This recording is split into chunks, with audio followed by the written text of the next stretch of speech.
ಖಂಡಿತ ಇಷ್ಟೇ ಜನ ಸಾಕಿತ್ತು.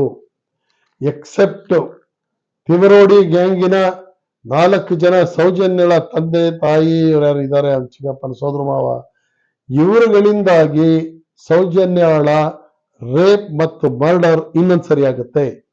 ಯಾಕೆ ಅಂದ್ರೆ ದೇ ನೆವರ್ ಸಪೋರ್ಟೆಡ್ ಇದು ಏನು ಪ್ರಾಸಿಕ್ಯೂಷನ್ ಸಾಕ್ಷ್ಯಕ್ಕೆ ತಕ್ಕಂತೆ ಹೇಳೋದೇ ಇಲ್ಲ. ಉಳಿದವರೆಲ್ಲರೂ ಕರೆಕ್ಟಾಗಿ ಹೇಳ್ತಾರೆ, ಇವ್ರು 3 ಜನ ಮಾತ್ರ ಹೇಳೋದಿಲ್ಲ. ಅದ್ ಬಿಟ್ಬಿಟ್ಟು ಅವರ ವ್ಯಾಪ್ತಿನಲ್ಲಿ ಇಲ್ದೇ ಅಂತ ಇವನು ಸಂತೋಷ್ ರಾವ್ ನಿರ್ದೋಷಿ, ಇವನ ಮೇಲೆ ಸುಳ್ಳು ಕೇಸ್ ಹಾಕಿದ್ದಾರೆ, ಯಾರೋ ಜೈನ್ ಸಹೋದರರು ಇದ್ದಾರಲ್ಲ ಅವ್ರುಗಳು ಇದ್ರ ಅಪರಾಧಿ ಅಂತ ಹೇಳಿ ಈ ತರದೊಂದು ದೊಡ್ಡ ಅವಿವೇಕವನ್ನ ಮಾಡ್ತಾರೆ. ಅದು ಬೇಕಾಗಿರ್ಲಿಲ್ಲ. ಅವ್ರೇನು ಸೌಜನ್ಯ ಕೇಸು ಮುಳುಗೋಗ್ಲಿ ಅಂತ ಮಾಡಿದ್ರ, ಏನಕ್ಕೆ ಮಾಡಿದ್ರು, ಏನ್ ಉದ್ದೇಶ ಇರ್ಬೋದು? ನಾನು ಇವತ್ತು ಕೂಡ ಅವ್ರಿಗೆ ತಂದೆ ತಾಯಿಗಳು ಅನ್ನೋ ಕಾರಣಕ್ಕಾಗಿ ಗೌರವ ಕೊಟ್ಟು ದೇ ಆರ್ ಮಿಸ್ಗೈಡೆಡ್ ಅಂತ ಹೇಳ್ಬೋದು. ಅವ್ರನ್ನ ತಪ್ಪು ದಾರಿಗೆ ಎಳೆಯಲ್ಪಟ್ಟು ಆ ರೀತಿ ಮಾತಾಡಿರ್ಬೋದು ಅಂತ ನಾನು ಒಂದು ಸಣ್ಣದೊಂದು ರಿಯಾಯಿತಿ ಕೊಡ್ಬೋದು. ಆದ್ರೆ ಅವ್ರು ಏನ್ ಮಾತಾಡಿದ್ದಾರೆ ಅದು ಅತ್ಯಂತ ಶುದ್ಧ ಸುಳ್ಳು ಮತ್ತು ಪೊಲೀಸ್ನವರು ಮಾಡಿದಂತ ಕೆಲಸಕ್ಕೆ ಕಂಪ್ಲೀಟ್ ಮಣ್ಣು ಹಾಕದಂಥದ್ದು. ಯಾಕೆ ನಮ್ಗಿಷ್ಟು ನೋವಾಗುತ್ತೆ ಅಂತಂದ್ರೆ, ಮೊನ್ನೆ ನಾನು ನೋಡ್ತಾ ಇದ್ದೆ ಒಂದು ಚಿತ್ರ, ಯಾರು ಡಾಕ್ಟರ್ ಕೆ ಶಿವನ್ ಅವರು ಚಂದ್ರಯಾನ 2 ಫೇಲ್ಯೂರ್ ಆದಾಗ ಮೋದಿ ಅವ್ರನ್ನ ನೋಡ್ತಾ ಕಣ್ಣೀರ್ ಹಾಕ್ತಾರೆ, ಅತ್ಯಂತ ಹೆಲ್ಪ್ಲೆಸ್ ಆಗಿ. ನಾವು ಮಾಡಿದ ಕೆಲಸ ಹೋಯ್ತಲ್ಲ ಅಂತ ಹೇಳಿ. ನೋಡಿರ್ಬೇಕು, ನೀವು ನೋಡಿರ್ಬಹುದು. ಅದು ಎಂಥ ಅಸಹಾಯಕ ದುಃಖ ಅಂದ್ರೆ ಅಂಥದ್ದು. ನನಗೆ ತನಿಖಾಧಿಕಾರಿಗಳು PSLV ರಾಜು ಅಂತ ಹೇಳಿ, ಯಾರು CBI ನಿರ್ದೇಶಕರು ಅಲ್ಲ ತನಿಖಾಧಿಕಾರಿ, ಅವ್ರ ಮುಖ ನನಗೆ ನೆನಪಾಯ್ತು. ಅಂದ್ರೆ ನಾನು ಅವ್ರು ನೋಡಿಲ್ಲ, ಬಟ್ ಅವ್ರ ಬಗ್ಗೆ ಬಹಳ ಒಳ್ಳೆ ಮಾತುಗಳನ್ನ ಕೇಳಿದ್ದೀನಿ. ಅವರು ಈ ಕೇಸನ್ನು ಅಷ್ಟು ಚೆನ್ನಾಗಿ ಕನ್ಸ್ಟ್ರಕ್ಟ್ ಮಾಡಿದ್ದಾರೆ. ನಾವು ನೀವು ತಿಳ್ಕೊಂಡ ಹಾಗೆ ಬರೀ ಅವ್ರ ಸಾಕ್ಷ್ಯ ಹೇಳಿದ್ರು ಹೇಳ್ಕೊಂಡಿದ್ದು ಬರ್ಕೊಂಡು ಕೋರ್ಟಿಗೆ ಕೊಡೋದಲ್ಲ. ಅದು ಹೇಗೆ ನಡೆಯಿತು ಕ್ರೈಮು, ಕಂಡಾರೆ ಕಂಡ ಸಾಕ್ಷಿಗಳು, ಅದ್ರ ಬಗ್ಗೆ ವಿಚಾರ ತಿಳಿದಿರೋರು ಹೇಗೆ ಹೇಳ್ಬೇಕು ಅನ್ನೋದು ಒಂದೊಂದನ್ನು ಎವಿಡೆನ್ಸ್ ಅನ್ನ ಅವರು ಡಿಸೆಕ್ಟ್ ಮಾಡ್ಕೊಂಡು ಬರ್ಕೊಂಡು ಬಂದಿರ್ತಾರೆ. ಅದು ಕೇಸನ್ನು ಅತ್ಯಂತ ನವಿರಾದ ರೀತಿಯಲ್ಲಿ ಒಂದು ಕಟ್ಟಡ ಕಟ್ಕೊಳ್ಳುವಂಥದ್ದು. ಹಾಗೆ ಅವ್ರು ಕಟ್ಟಿದ್ದಾರೆ.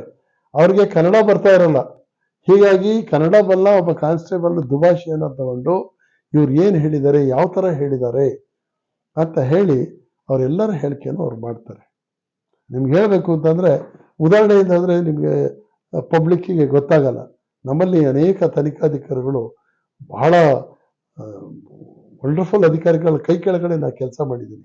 ಒಬ್ಬ ಅಧಿಕಾರಿ ವಿಶ್ವೇಶ್ವರಯ್ಯನವರು ಅಂತೇಳಿ, ಒಂದು ಮರ್ಡರ್ ಕೇಸಲ್ಲಿ, ಮರ್ಡರ್ ಅಂಡ್ ರೇಪ್ ಕೇಸ್, ಅದು ಕೂಡ 9 ಜನ ಐ ವಿಟ್ನೆಸಸ್ ಇರ್ತಾರೆ. ಬೇರೆ ಬೇರೆ ಅವರೆಲ್ಲ ಅಲ್ಲಿಗೆ ಹೋಗಿದ್ದು, ಗುಂಪು ಕಟ್ಕೊಂಡು ಹೋಗಿದ್ದು, ಇವೆಲ್ಲ ನೋಡಿರ್ತಾರೆ. ಅವಾಗ ಅವರ ಹೇಳಿಕೆಗಳನ್ನು ಮಾಡ್ಬೇಕಾದ್ರೆ ಒಬ್ಬೊಬ್ಬನ ಹೇಳಿಕೆನ 5 ಸರಿ 6 ಸರಿ ತಿದ್ದಿ ಬರೆದು ಆಮೇಲೆ ಅವರು ಫೇರ್ ಕಾಪಿ ತೆಗಿತಾ ಇದ್ದಿದ್ದು.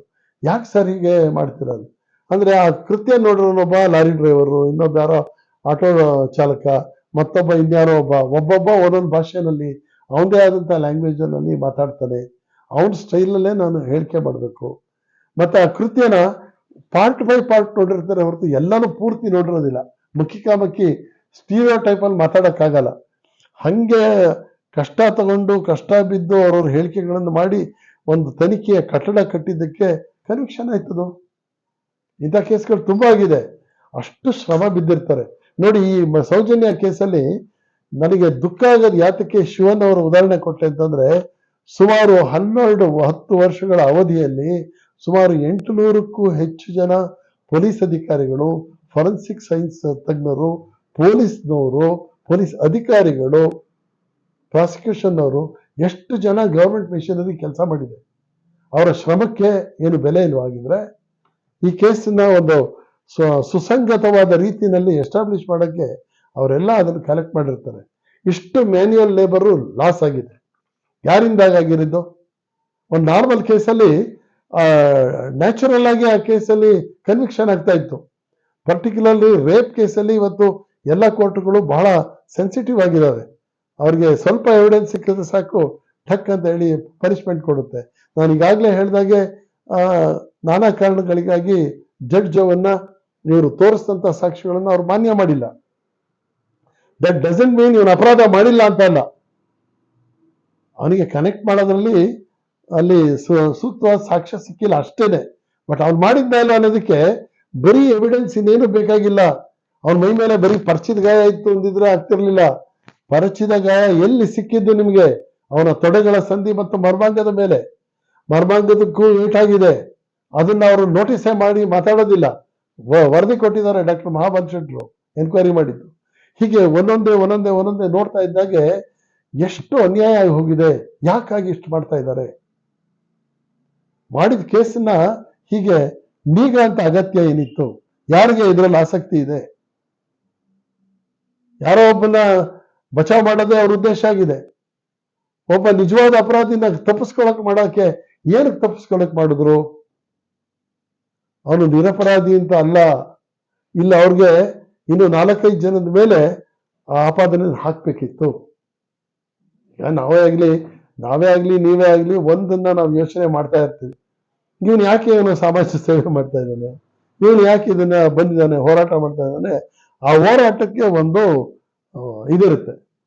ಆಮೇಲೆ ನನ್ನ ಅಮೆರಿಕಾದಲ್ಲಿ ಕೂತ್ಕೊಂಡಿದ್ದೆಲ್ಲ ನೋಡೋ ಅಗತ್ಯನೇ ಇರಲಿಲ್ಲ. ಟಿವಿನಲ್ಲಿ ನೋಡ್ತಾ ಇದ್ದೆ. ಸುಮಾರು 60ಕ್ಕೂ ಹೆಚ್ಚು ವಿಡಿಯೋಗಳು ನೋಡಿದೆ. ಬಿಕಾಸ್ ಜನ ಅದನ್ನ ಪ್ರಶ್ನೆಗಳನ್ನು ಕೇಳಕ್ ಶುರು ಮಾಡಿದ್ರು. ಹಾಗಾಗಿ ನಾನು ರೆಫರೆನ್ಸ್ ಮಾಡಿ ಉತ್ತರ ಕೊಡ್ಬೇಕಿತ್ತು. ಆಮೇಲಿನ ದಿನಗಳಲ್ಲಿ ನಾನು ನೋಡಿದಾಗ ಎಲ್ಲ ಕ್ವೆಶ್ಚನಬಲ್ ಕ್ಯಾರೆಕ್ಟರ್ಸ್, ಚರಿತ್ರಾರ್ಹ ವ್ಯಕ್ತಿತ್ವಗಳೇ ಈಗ ಇದಕ್ಕೆಲ್ಲ ಸೇರ್ಕೊಳ್ತಾ ಇದ್ದಾರೆ. ಎಲ್ಲ ಹೋರಾಟಗಾರರೇ.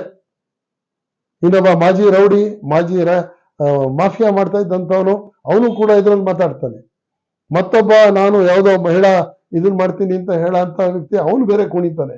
ಆಯ್ತು, ಕುಣಿದ್ರಿ, ಏನ್ ಕುಣಿತಾ ಇರೋದು ನೀವು? ಅವನು ನಾವು ಸಂತೋಷವನ್ನ ಚಿತ್ರಹಿಂಸೆ ಮಾಡಿ ಅವನು ಬೆನ್ನನ್ನು ಸುಟ್ಟಿದ್ರು, ಅದು ಇರ್ಬೇಕಲ್ಲ ಎವಿಡೆನ್ಸು. ಈವನ್ ನಾವು ಆ ಎವಿಡೆನ್ಸ್ ತೋರಿಸ್ಬೋದಿತ್ತಲ್ಲ. ಬರೀ ಬಾಯಿಗೆ ಬಂದಂಗೆ ನೀವು ಹೇಳ್ತೀವಿ ಅನ್ನೋದಾದ್ರೆ ಯಾರ ಮೇಲ್ ಬೇಕಾದ್ರೂ ನೀವು ಆಪಾದನೆ ಹಾಕ್ಬೋದು, ಯಾರ ಮೇಲ್ ಬೇಕಾದ್ರೂ ಕಪ್ಪೆ ಎಸ್ಬಿಟ್ಟು ಹಾವೇ ಎಸ್ತೇನೆ ಹತ್ರ ಎದುರಿಸ್ಬೋದು. ಬಟ್ ಸತ್ಯ ಅನ್ನೋದು ಯಾವತ್ತೂ ಇದ್ದಿದ್ದೆ. ಆದ್ರೆ ಇತ್ತು ಸತ್ಯ. ಆ ಸತ್ಯ ಕೇವಲ ಸೌಜನ್ಯಳ ಮನೆಯವರಿಂದಾಗೆ ಅದು ಇದಾಗಿ ಹೋಗ್ಬಿಡ್ತು. ಏನೋ ಒಂದು ರೀತಿ ಕುಸಿದು ಬಿತ್ತು. ಇದು ನನಗೆ ಅತ್ಯಂತ ದುಃಖ ಆಗಂಥದ್ದು.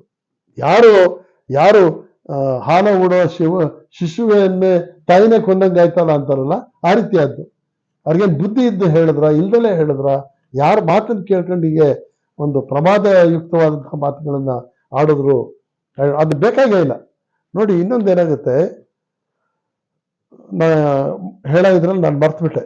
ಈಗ ನಾವು ಯಾವುದೇ ಒಬ್ಬ ಸಾಕ್ಷಿನ ತನಿಖೆ ಮಾಡೋಂಥ ಅಧಿಕಾರಿ ಫುಲ್ ತನಿಖೆ ಎಲ್ಲ ಮಾಡ್ತಾನೆ. ಒಬ್ಬೊಬ್ಬರ ಹೇಳಿಕೆ ಈ ರೀತಿ ಇರೋದು ಅಂತ ಹೇಳಿ ಅದೆಲ್ಲನೂ ಬರೆಯಲಾಗಿರುತ್ತೆ.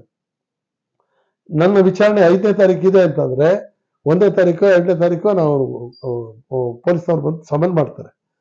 ಬನ್ನಿ, ನಿಮ್ಮ ಹೇಳಿಕೆ ಈ ರೀತಿ ಇದೆ, ನೀವು ಬಂದು ಅದನ್ನ ಒಂದ್ಸರಿ ರಿಹರ್ಸಲ್ ಮಾಡಿ ಅಂತೇಳಿ. ಇದಕ್ಕೆ ನಾವು ಮೆಮರಿ ರಿಫ್ರೆಶಿಂಗ್ ಅಂತ ಹೇಳ್ತೀವಿ. ರಿಫ್ರೆಶಿಂಗ್ ದ ಮೆಮರಿನ ನಮ್ಮಲ್ಲಿ ಅದು ರಿಫ್ರೆಶ್ ದ ಮೆಮರಿ ಅನ್ನೋ ತರ ಆಗಿದೆ. ಅಂದ್ರೆ ಮೆಮರಿ ಯಾಕೆ ಉಜ್ಜೋದು ಅನ್ನೋ ಟೈಪು ಇದೆ ಅದು ಒಂದು ಮಾತು. ಸೊ ಅವನು ಕರೆಸ್ಬಿಟ್ಟು, ನೋಡಿ, ನೀವು ಈ ರೀತಿ ಹೇಳಿಕೆ ಕೊಟ್ಟಿದ್ದೀರ, ಇದೇ ಧಾಟಿಯಲ್ಲಿ ಇದೇ ಇದರಲ್ಲಿ ನೀವು ಮಾತಾಡಬೇಕು ಅಂತ. ಆಮೇಲೆ ಅದನ್ನ ಟ್ಯೂಟ್ ಮಾಡಿಸ್ತಾರೆ. ಅವಾಗ ಏನಾಗುತ್ತೆ, ಅವರು ಯಾವುದೋ ಸುಳ್ಳೇನಿರಲ್ಲ ಅವರು, ಬಟ್ ಅವ್ರು ಹೇಳುವ ಕ್ರಮವನ್ನ ನೇರ್ಪುಗೊಳಿಸಿ ಅದನ್ನ ಹೇಳಿಸ್ತಾರೆ. ಅವ್ರು ಹೇಳ್ತಾರೆ ಅಷ್ಟನ್ನು ಬಂದು ಅವ್ರು ಕೋರ್ಟಲ್ಲಿ ಹೇಳಬೇಕು. ಆಮೇಲೆ ಕೋರ್ಟ್ನವ್ರು ನಿಮ್ಮನ್ನ ಉಲ್ಟಾಯಿಸೋದಕ್ಕೆ ಉಲ್ಟಾ ಪಲ್ಟಾ ಪ್ರಶ್ನೆ ಕೇಳ್ತಾರೆ. ಅಂತ ಸಂದರ್ಭದಲ್ಲಿ ನೀವು ಹೇಳಬೇಕು, ನೀನು ಎಲ್ಲಪ್ಪ ಸೈನ್ ಹಾಕಿದ್ದು? ಮಹಾಜರಿಗೆ ನಾನು ಸ್ಪಾಟಲ್ಲೇ ಸೈನ್ ಹಾಕಿದೆ ಅಂತ. ನೀವು ಪೊಲೀಸ್ ಸ್ಟೇಷನ್ ಸೈನ್ ಹಾಕಿದ್ರಿ ಅಂತ ಇಷ್ಟೇ ಮಾತು ಕೇಳ್ತಾರೆ. ಯಾರು? Defence lawyer. ಹೂ ಅಂದ್ಬಿಟ್ಟೆ ಕೆಟ್ಟ ಅವನು. ಎಲ್ಲಿ ಹಾಕಿದೆ ಸೈನ್ ಅನ್ನೋದು ಮರ್ತೋಗ್ಬಿಟ್ಟಿರುತ್ತೆ. ಯಾಕೆಂದ್ರೆ ಇನ್ಸಿಡೆಂಟ್ ನಡೆದಾಗಲೇ 5-6 ವರ್ಷ ಆಗಿರುತ್ತೆ. ಸೊ ಹಾಗಾಗಿ ಪ್ರತಿಯೊಂದು ಅಂಶವನ್ನು ಮನನ ಮಾಡಿಸಿ ಕರೆಕ್ಟಾಗಿ ಇವತ್ತು ಹೇಳಬಲ್ಲ ಅಂತ ಅಂದ್ರೆ ಪಬ್ಲಿಕ್ ಪ್ರಾಸಿಕ್ಯೂಟರ್ ಅನ್ನ ಕಟಕಟೆ ಮೇಲೆ ನಿಲ್ಲಿಸ್ತಾರೆ. ಅವ್ರು ಹೇಳ್ಬೇಕು. ಆಗೇನ್ ಮಾಡ್ತಾನೆ, ಅವನು ಏನ್ ಕಂಡಿದ್ದಾನೆ ಅವತ್ತು ಅಕಾರ್ಡಿಂಗ್ ಟು ಅವನು ವಿಟ್ನೆಸ್ ಇದ್ರ ಪ್ರಕಾರ ಅದನ್ನ ಹೇಳ್ಕೊಂಡು ಹೋಗ್ತಾನೆ. ಸೊ ಪಬ್ಲಿಕ್ ಪ್ರಾಸಿಕ್ಯೂಟರ್ಗೆ ಕ್ವಶನ್ ಕೇಳೋ ಇದೇ ಇರಲ್ಲ. ಬಟ್ ಇಲ್ಲಾಗ ಅಂತ ಅನಾಹುತ ಏನು ಅಂತಂದ್ರೆ, ಅವ್ರು ಹೇಳಿದ್ದನ್ನ ಎಲ್ಲ ಬಿಟ್ಬಿಟ್ಟು ಇವ್ರದೇ ಹರಿಕತೆ ಶುರು ಮಾಡ್ಬಿಡ್ತಾರೆ. ಬೇಕಿತ್ತ ಅದು? ಹಾಗಿದ್ರೆ ನಿಮ್ಗೆ ನ್ಯಾಯ ಬೇಕು ಅಂತ ಕುಣಿಯಂತವ್ರು ಅವ್ರನ್ನೇ ಹೋಗಿ ಕೇಳ್ಬೇಕು, ಯಾಕೆ ಹಿಂಗೆ ಹೇಳಿದ್ರಿ? What made you to disclose those things? ಅಲ್ಲಿ ಅದು ಅವಶ್ಯಕತೆ ಇಲ್ದಾರ ಮಾತನ್ನು ಯಾಕೆ ಆಡ್ಬೇಕಾಯ್ತು? ಯಾರನ್ನ ರಕ್ಷಿಸೋಕ್ಕೋಸ್ಕರ ಈ ಮಾತಾಡಿದ್ರಿ. ಆಮೇಲೆ ಮೋರ್ ಓವರ್ ನೀವು ಪ್ರಾಸಿಕ್ಯೂಷನ್ ವಿಟ್ನೆಸ್ ಆಗಿದ್ಕೊಂಡು ನೀವು ಯಾರೋ ಅವನು ನಿರಪರಾಧಿ ಅಂತಾನೆ ಅಂದ್ಬಿಟ್ರೆ ಹೆಂಗೆ ಜಡ್ಜ್ ಆಗ್ಲಿ ಏನು ಹೇಳಿಕೆ ಕೊಡೋ ಏನ್ ಮಾಡೋದಕ್ಕೆ ಸಾಧ್ಯ? ಹೇಗೆ ಡ್ಯಾಮೇಜ್ ಮಾಡಿದ್ದಾರೆ ಅಂತಂದ್ರೆ ಒಂದು ಕೇಸು ಅತ್ಯಂತ ನಿಷ್ಕೃಷ್ಟವಾದ ರೀತಿಯಲ್ಲಿ ಅವಸಾನ ಹೋಗುತ್ತೆ. ಬಟ್ ಇದರಲ್ಲಿ ನನಗೆ ದುಃಖ ಆಗೋದೇನು ಅಂತಂದ್ರೆ PSLV ರಾಜು ಅವರು ಎಷ್ಟೊಂದು ಶ್ರಮ ತಗೊಂಡು ಅವರ ಸೀನಿಯರ್ ಆಫೀಸರ್ಸ್ ಎಲ್ಲ ಅವರೆಲ್ಲ ಹೈದರಾಬಾದಿಂದ ಇನ್ನೆಲ್ಲ ಬೇರೆ ಬೇರೆ ಕಡೆಯಿಂದೆಲ್ಲ ಬಂದು ತನಿಖೆ ಮಾಡಿ ಆಮೇಲೆ ಈ ಅಪರಾಧಿಯನ್ನ ಕೋರ್ಟಿಂದ ಹೇಳಿ ಕರ್ಕೊಂಡೋಗಿ ಅವನಿಗೆ ಸೈಕಲಾಜಿಕಲ್ ಟೆಸ್ಟ್ಗಳನ್ನೆಲ್ಲ ಮಾಡಿಸ್ತಾರೆ. ಆದ್ರೆ ಅವನು ಇದಕ್ಕೆ ಒಪ್ಪದೇ ಇಲ್ಲ. ಬ್ರೈನ್ ಮ್ಯಾಪಿಂಗಿಗೆ ಒಪ್ಪಲ್ಲ, ಪಾಲಿಗ್ರಾಫ್ ಟೆಸ್ಟ್ಗೆ ಸುಳ್ಳು ಲೈ ಡಿಟೆಕ್ಟರ್ ಕೇಸ್ ಇದೆಯಲ್ಲ ಅದನ್ನು ಮಾಡ್ಸಕ್ಕೆ ಅಂತ ಟ್ರೈ ಮಾಡ್ತಾರೆ. ಸೊ ಅದು it is his fundamental right. ಒಬ್ಬ ವ್ಯಕ್ತಿ ಅಪರಾಧಿಯಾಗಿರೋನು ಅದಕ್ಕೆ ತಾನೇ ವಾಲಂಟಿಯರ್ ಆಗಿ ಒಪ್ಪಿಗೆ ಕೊಡಬೇಕು. ಅವ್ನು ಕೊಡದೇ ಇದ್ದಾಗ ನಾವು ಒತ್ತಾಯ ಮಾಡಕ್ ಆಗಲ್ಲ.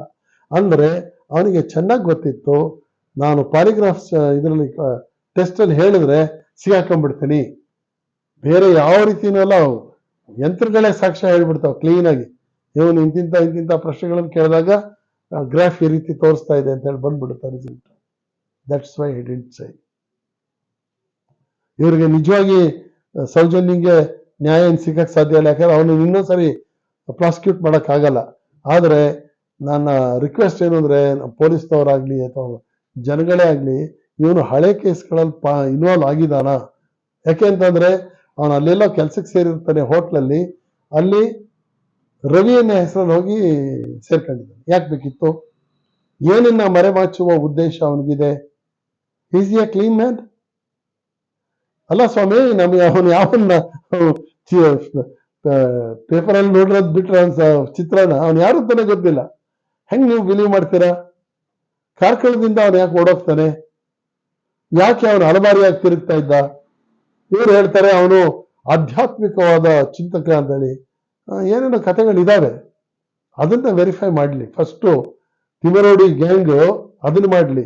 ಮತ್ತೆ ಯಾರ್ಯಾರು ಹೋರಾಟಗಾರರು ಅಂತ ಹೇಳಿ ಬಂದಿದ್ದಾರೆ ಆ ಎಲ್ಲ ರೋಲ್ ಕಾಲ್ ಗಿರಾಕಿಗಳನ್ನ ದೂರ ಬಿಟ್ಟು ನಿಜವಾಗಿ ಆ ರಪ್ಪ ಅಮ್ಮನ ಹಿಡ್ಕೊಂಡೆ ನಿಜವಾದ ಒಂದು ಇದನ್ನ ಯಾರು ಇವನಲ್ಲ ಬೇರೆಯವರು ಯಾರಿದ್ದಾರೆ ಅಂತ ಪತ್ತೆ ಮಾಡಿ ಅಂತ ಬೇಕಾದ್ರೆ ಕೇಳಿ. ಯಾರನ್ನ ನೀವು ಅಪರಾಧಿ ಅಂತ ಹೇಳ್ತಾ ಇದ್ದೀರಾ ಅವನು ನಿರ್ದೋಷಿ ಅಂತ ಬಿಡುಗಡೆ ಆಗಿದ್ದಾನೆ.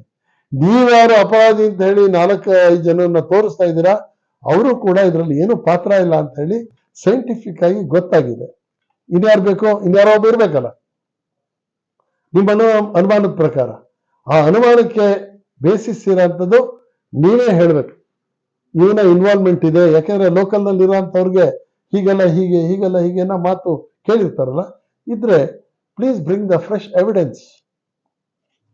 ಆವಾಗ ನಮಗೆ ಸತ್ಯ ಪೂರ್ತಿ ಗೊತ್ತಾಗುತ್ತೆ. ಇವತ್ತು ನನಗೆ ಒಬ್ಬ ತನಿಖಾಧಿಕಾರಿಯಾಗಿ ಐ ಆಮ್ 100% ಕನ್ವಿನ್ಸ್ಡ್ ಪೊಲೀಸ್ನವರು ಯಾವ ವ್ಯಕ್ತಿಯನ್ನ ಅಪರಾಧಿ ಅಂತ ಹೇಳಿ ಅವರು ಕನ್ಫರ್ಮ್ ಮಾಡಿದಾರೋ ಅವನೇನೆ. ಮತ್ತೆ ನಾನೊಬ್ಬ ಹೇಳ್ತಾರ ಮಾತಲ್ಲ, ಬಿಪಿನ್ ಗೋಪಾಲ್ ಕೃಷ್ಣ ಅಂತ ದೊಡ್ಡ ದೊಡ್ಡ ಅಧಿಕಾರಿಗಳೆಲ್ಲ ಬಂದು ಎನ್ಕ್ವೈರಿ ಮಾಡಿ SP ಗಳು DIGಗಳು IGPಗಳು ಇವರೆಲ್ಲ ಬೇರೆ ಬೇರೆ ಯೂನಿಟ್ನವರೆಲ್ಲ ಬಂದು ಎನ್ಕ್ವೈರಿ ಮಾಡಿ ಆಮೇಲೆ ಕನ್ಫರ್ಮ್ ಮಾಡ್ಕೊಳ್ತಾರೆ yes he is the accused. ಇನ್ಯಾರು ಬೇಕೋ ಗೊತ್ತಿಲ್ಲ ನನಗೆ.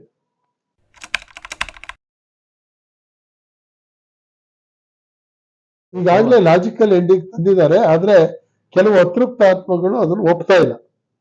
ಸೊ ಅವರು ಫ್ರೆಶ್ ಎವಿಡೆನ್ಸ್ ತರಲಿ. ಇಲ್ಲ ಇವನೇನೆ ಅಂತ ಹೇಳ ಅಂತ ಎವಿಡೆನ್ಸಸ್ ತಂದ್ರೆ ಇವತ್ತು ಎನ್ಕ್ವೈರಿ ಮಾಡ್ಬೋದು. ಆದ್ರೆ Santosh Rao once for all released, ಆದ್ಮೇಲೆ ಇದೇ ಕೇಸಲ್ಲಿ ಇನ್ನೊಂದ್ಸರಿ ಶಿಕ್ಷಕ್ಕಾಗಲ್ಲ. ಆದ್ರೆ ಅವನ ವಿರುದ್ಧ ಏನು ಜಡ್ಜ್ಮೆಂಟ್ ಕೊಟ್ಟಿದ್ದಾರೆ ಅದು ಸರಿಯಾಗಿಲ್ಲ ಅಂತ ಹೇಳಿ ಮನವಿ ಸಲ್ಲಿಸೋದಕ್ಕೆ ಇನ್ನು ಒಟ್ಟು 90 ದಿನಗಳ ಅವಕಾಶ ಇದೆ. ಮೇ ಬಿ ಮಾಡ್ಬೋದು. ಯಾಕೆಂತಂದ್ರೆ ಕೇಸು ಬೇರೆ ಸೈಂಟಿಫಿಕ್ ಎವಿಡೆನ್ಸಸ್ ಇದ್ರೂ ಕೂಡ ಅದನ್ನ ಕೋರ್ಟ್ ಕನ್ಸಿಡರ್ ಮಾಡಿಲ್ಲ ಅಂತ ಹೇಳ್ಬೋದು.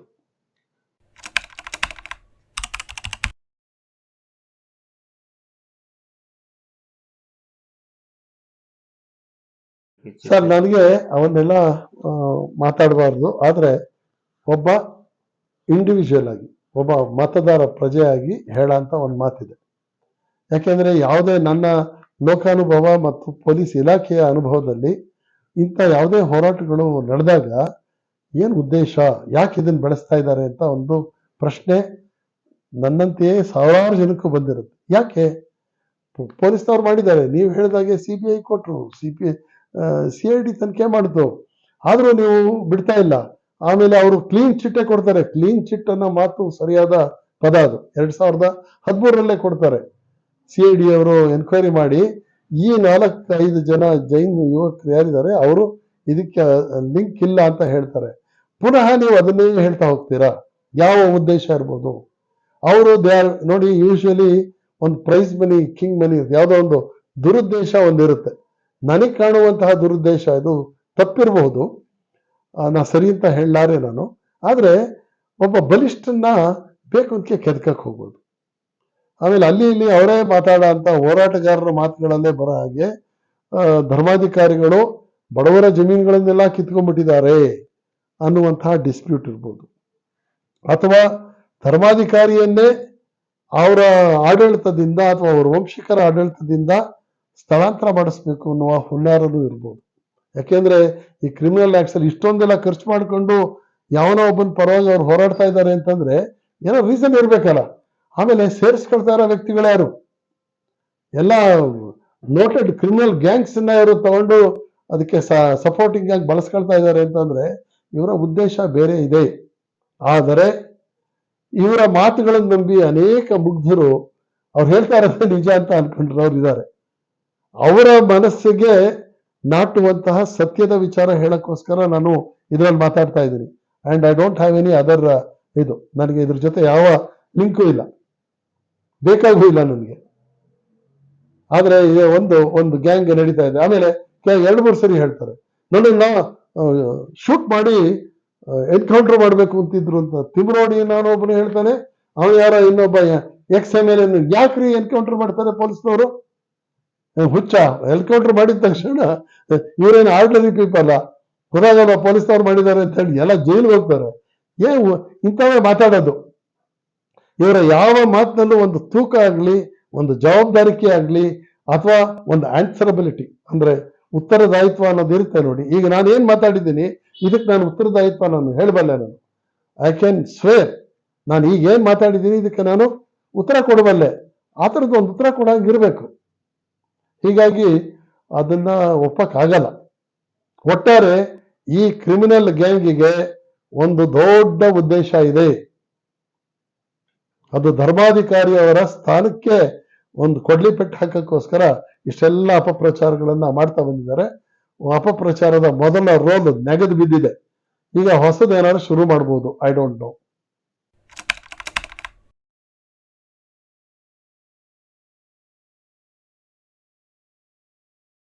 ಖಂಡಿತವಾಗಿ ನಮಗೆ ಸತ್ಯದ ಅನ್ವೇಷಣೆ, ಫ್ಯಾಕ್ಟ್ ಏನು, ನಿಜವಾಗಿ ಏನ್ ನಡೆದಿದೆ. ಯಾಕಂದ್ರೆ ಇಷ್ಟೊಂದು ಅನುಮಾನಗಳು ಇವೆಲ್ಲ ಹುಟ್ಟಿರೋಂಥ ಸಂದರ್ಭದಲ್ಲಿ ನಾವು ಜನತೆಗೆ ಸರಿಯಾದಂತಹ ಮಾಹಿತಿಯನ್ನ, ಸತ್ಯವಾದ ಮಾಹಿತಿಯನ್ನ ತಲುಪಿಸುವುದು ಒಬ್ಬ ಪ್ರಜೆಯಾಗಿ ನನ್ನ ಕರ್ತವ್ಯ.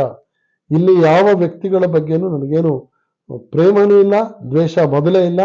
ಬೇಸಿಕಲಿ ನನಗೆ ಯಾರು ಅಂತ ಗೊತ್ತಿಲ್ಲ. ಈವನ್ ಧರ್ಮಾಧಿಕಾರಿಗಳನ್ನ ಯಾವುದೋ ಟಿವಿನಲ್ಲಿ ಯಾವುದೋ ಒಂದು ನೋಡಿದ್ ಬಿಟ್ರೆ, ಫೋಟೋಗಳು ನೋಡಿರೋದ್ ಬಿಟ್ರೆ ಅವ್ರ ಬಗ್ಗೆ ನನಗೆ ಹೆಚ್ಚು ಇದಿಲ್ಲ.